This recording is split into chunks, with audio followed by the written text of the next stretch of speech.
मुसळधार वरसाद પડતા નીચાણવાળા વિસ્તારોમાં ઠેર ઠેર પાણી ભરાયા છે। લોકોને ઘરોમાં પાણી ઘૂસી જતા મુશ્કેલીઓ વધી છે। ત્યારે વરસાદી પાણીમાં ફસાયેલા લોકોની મદદ માટે પોલીસના જવાનો આવ્યા છે।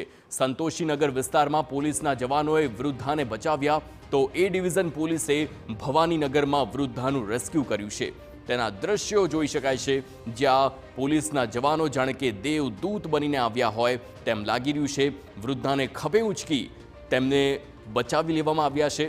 પોલીસની આ બિરદાવવા લાયક આ કામગીરી આપની ટીવી સ્ક્રીન પર છે, જ્યાં દેવદૂત બનીને આવેલા પોલીસ કર્મીઓએ વૃદ્ધાને બચાવ્યા છે।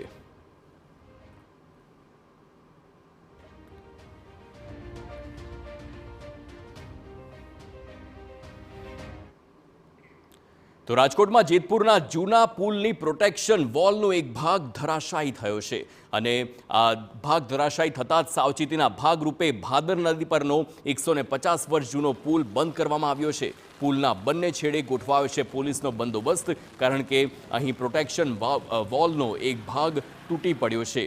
કોઈ અનિચ્છનીય ઘટના ન બને તેના માટે થઈને હાલ 150 વર્ષ જૂનો આ બ્રિજ તેને બંધ કરવાનો વારો આવ્યો છે। તો જૂના પુલની પ્રોટેક્શન વોલનો એક ભાગ ધરાશાયી થયો છે અને કોઈ પણ અકસ્માત ન સર્જાય, કોઈ કાર ઉતરી ન પડે તેના માટે થઈને હાલ આ 150 વર્ષ જૂનો બ્રિજ બંધ કરવાનો વારો આવ્યો।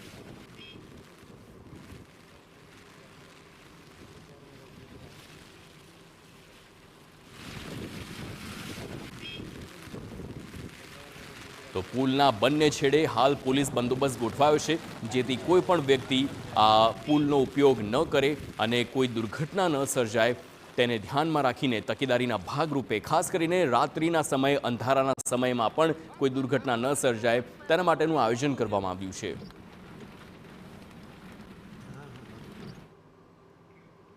તો રાજકોટમાં ધોરાજી નજીક ભાદર ડેમ 2ના દરવાજા ખોલવામાં આવ્યા। ભાદર 2 ડેમના 18 દરવાજા ખોલવામાં આવ્યા છે।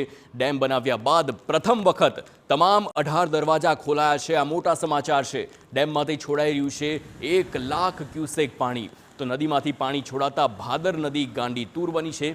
ધોરાજીથી પોરબંદર સુધી નદી કાંઠાના વિસ્તારોને અલર્ટ કરી દેવામાં આવ્યા છે।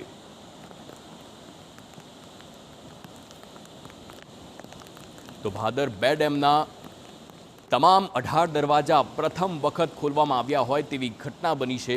રાજકોટમાં આ ડેમના દરવાજા ખોલાતા નદી કાંઠાના ગામોને પણ અલર્ટ આપી દેવામાં આવ્યું છે। આ ખૂબ જ મોટા સમાચાર છે। રાજકોટના ધોરાજીમાં ભાદર 2 ડેમના એક સાથે 18 દરવાજા, તમામ દરવાજા ખોલી દેવામાં આવ્યા।